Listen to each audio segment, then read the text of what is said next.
You know what I find funny? When people get what they deserve, obviously in, well, relative amounts. This horrible piece of shit cum stain named Bodiddle pranked this YouTuber. Now, I'm not a furry, and I've never been too infatuated with the furry community. However, they are still people, obviously. There's no reason to dismiss them as people just because they like something that maybe you don't like. Anyway, so this horrible piece of shit decided to rob a furry YouTuber by the name of Odin Wolf. That's his name. The video is about 20 minutes long, but I'm going to give a very brief summary over it. But before, we're going to get a little bit into Bodiddle. So this piece of shit took down his video after he started getting flamed after Odin Wolf posted his video, and understandably so. You'd have to be some type, that's literally a felony. Just stealing $10,000 worth of stuff is a felony. And that's not a prank. You're just a fucking criminal. Anyway, so Odin Wolf apparently has a company named 14 Werewolves, where I believe Odin Wolf is a he. Please correct me if I'm wrong. Odin Wolf went to a small convention, a kind of trial thing, if you will. And Odin Wolf has a friend named Snap who allowed Odin Wolf to use his trailer, which is a super nice thing. And the convention was apparently in Nashville. Now, if you guys have ever been to Nashville or live in Nashville, you would know that it's pretty bad down there, especially if you're not a straight white male. But I've been to Nashville a few times. The people there are really nice. The government itself it's not.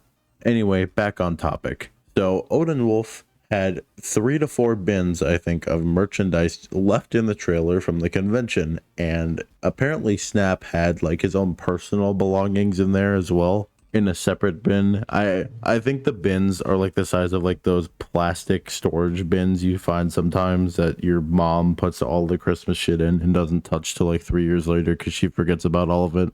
So the con Odin Wolf and his friend Snap went to is called Nomadicon. I'm not sure exactly what it is, but I kind of have a generalized idea, I guess, of what Nomadicon is. Anyway, so Odin speaks with the con, or the people who are like kind of frontlining the whole thing, and they tell him to go park underneath the street lamp kind of close to it. And from what Odin has said, this thing was fucking locked up pretty tight. He had a lock on the hitch, a lock on the door, and 2 separate locks that you would need to fire weld off. You would need to take like a literal highly concentrated blowtorch and just hold down on that for maybe 10 minutes each. So if you wanted to steal this thing, you would need to go through a lot of effort to do it. So Odin Wolf gets a call from his friend Snap the next morning, and his Snap's like, "Hey, you laying down?" And Odin's like, "Why?" And then Snap reveals the big news, or lets the cat out of the bag. And he says the trailer's just gone. And now naturally Odin Wolf doesn't believe it at first. He thinks, his friend Snap's like, "Oh, it's just a prank, bro." No, it's not. The trailer full of lots of money worth of merchandise is just fucking gone. Of course, we made the police report right away, and I tweeted it in absolute disbelief. Initially, I thought I had far more merchandise in the back than I actually did. It was still a lot of money, but not as much as when I was in shock what I was projecting. But it was gone, and there was nothing we could do. We called our insurances to see would they cover the trailer, would my homeowner's insurance cover my merchandise, and no, his insurance would cover $1,000 of the trailer, and his deductible's $1,000. Doesn't cover the trailer. Anyway, Odin Wolf goes to the parking lot where the trailer was supposed to be, and the only thing left was a singular lock that had been snipped open. That was the only thing that was left. Now, Odin tried to contact his homeowner's insurance to see if merchandise could get covered. It couldn't. And Snap wouldn't have been able to get the trailer covered either. So, that's pretty fucking terrible. I feel like Snap definitely got the short end of the stick on this situation, because Odin specified in his video that in the bin that Snap carried along, there was like literally art pieces from artists that unfortunately are no longer living. I'm not sure if these are from like friends or from like historical figures with like super important pieces of art, but I'm going to go out on a limb and say like it's personal friends that, have unfortunately passed and have left behind some art. Now, in Tennessee, especially around the Nashville area, this is not an uncommon thing according to police there. And even I know this. I've had family that's lived down in Nashville for years, and yeah, that's not an uncommon thing. Also, in Tennessee, for some reason, you don't even need to have a fucking license plate to have a trailer, so that's kind of fucking stupid. Because theoretically, you could just rip off the license plate on a random trailer and just take it with you, and it's yours now. No one's stopping you. And everything in there that's not yours or that you don't want, you can just throw away. Like, what? And as far as I'm concerned, this stuff is still gone. It is still missing. Understandably, Odin begins to break down after he realizes that he can't get the ship back and Snap can't get all that sentimental stuff back. So it's a pretty shitty situation all around. He continues to go on about how, well, he put a lot of money into this merchandise and hoping he could make it back and maybe make some profit. And all that shit is just gone. And this little piece of shit named Badiddle, I don't know, I don't really care enough to pronounce his name correctly. He comes over with a camera and a microphone over to him. And Odin Wolf at this point is sitting down in the parking lot just crying because of everything that's going on. Funnily enough, no matter how fast Badiddle took to taking this video down, this guy named Flizzy on YouTube actually re-uploaded it. So thank you, Flizzy, for, keeping this piece of shit's video up. Also, Badiddle's content is just super unfunny and unoriginal. Like, it's like shitty dumbass prankster shit with interviews that nobody cares about. This dude miraculously has obtained just over 100,000 subscribers, and he goes to this convention dressed up as, I don't know, a veterinarian with like a white cloak that he just has the words vet written on it, and it looks like a kindergartner finger painted this onto the fucking costume too, so it doesn't even look good at all. He's just trying to fucking be a dick to the people who have worked at furry con ops before. He's interviewing random people and asking them questions, and he's trying to be super subtle about it.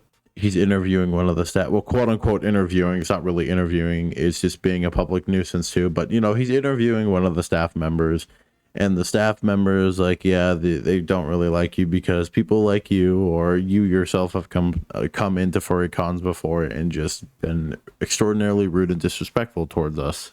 The dude says, "Is it because I'm white, bro? Like, what's going on, man?" I mean, I'm being friendly. Because yeah, I'm being friendly with you. I don't know why. Yeah, but I'm getting. They're being. As somebody who's worked con ops before, what they're trying to do is be safe. Because but they're targeting me. Is it because I'm white? Like, what's going on? I know it was supposed to be a joke, but jokes are typically funny, and this was not really funny, at least to me anyway. There might be someone out there watching this video who's like, man, bro, that shit was hilarious. And before the staff member can even answer, the staff member laughs because the question's so fucking stupid. And then Badiddle's like, well, is it because my cameraman's black? Like, oh my god, so funny. He also likes to put, of course, it's a fucking Christian who does this. No offense to anyone who's Christian or Catholic or believes in anything like that, but it's always the people who perform these really fucking weird interviews and are just generally pieces of shit who are Christian. And I'm not meaning this in a literal sense, but on the internet, from what I see anyway, this is just kind of the forefront. So going back to Odin Wolf's video, Odin says that Badiddle came up and filmed him while he was having a mental breakdown, which, if you don't know, mysteriously, that's something you don't do. You don't film somebody having a mental breakdown. You don't film anyone doing something like that. Okay, it's just common. That's just common human decency. I'm sorry I'm stuttering a lot. My fucking brain is not working right now. Unfortunately, the piece of shit Badiddle didn't put it in the video so we could actually see it. He just kind of kept it to himself because Odin Wolf understandably lost it at Badiddle. Now, to be fair, to Odin Wolf's credit, he didn't assault him or anything that I know of. He just fucking started screaming at him. But that's kind of the general overview of the situation. It's a terrible situation, but I'm gonna rag on Badiddle a little more because my god. The funny thing is, if you go into his YouTube channel and just scroll down, it's just, dude, his whole thing is just quote unquote interviewing LGBTQIA individuals, women, and people who are just the not Christian, white and straight. That's kind of his whole thing. He kind of remained at a stagnant like 2,000 views per video until he posted "Would you date a trans person?" which got him 22,000 views, which he really took off when he got fucking kicked out of an LGBTQIA church for I'm not going to watch the video, but presumably he was just being a public nuisance. And he unironically uses the term fucking libtard. I don't get it. Where is the comedy? I caved. I couldn't help myself. I clicked on one of his videos of the getting kicked out of the LGBTQIA church. One of the guys looked like he was being irrational. I went to the comments and holy shit, don't ever go to the comments, God. Anyway, that's all I really wanted to talk about for this, well, frankly, terrible situation. Anyway, as always, good night and be safe.